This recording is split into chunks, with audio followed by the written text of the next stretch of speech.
Hi everybody. This week I'm speaking to you from our Nuclear Security Summit. I welcome more than 50 leaders from around the world to make sure we're working together to meet one of the greatest threats to global security: terrorists getting their hands on a weapon of mass destruction like a nuclear weapon.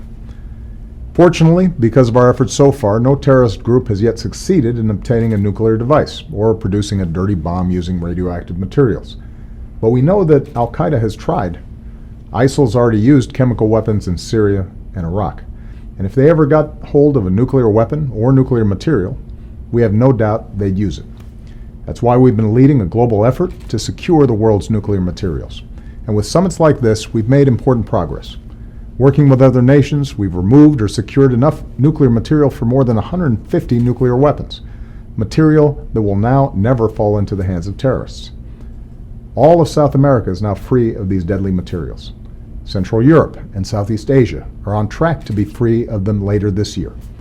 That means that as terrorists and criminal gangs look around for the deadly ingredients for a nuclear device, vast regions of the world are now off limits.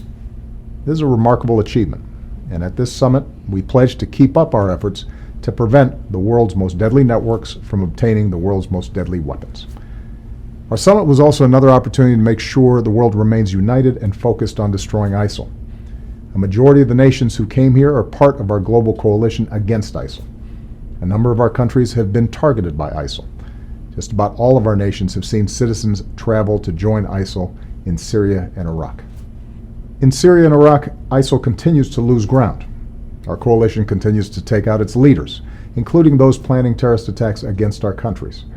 They're losing their oil infrastructure and revenues. Their morale is suffering.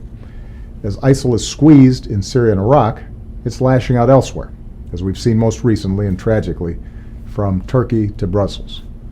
During our summit, we focused on ways to step up our efforts to disrupt terrorist attacks.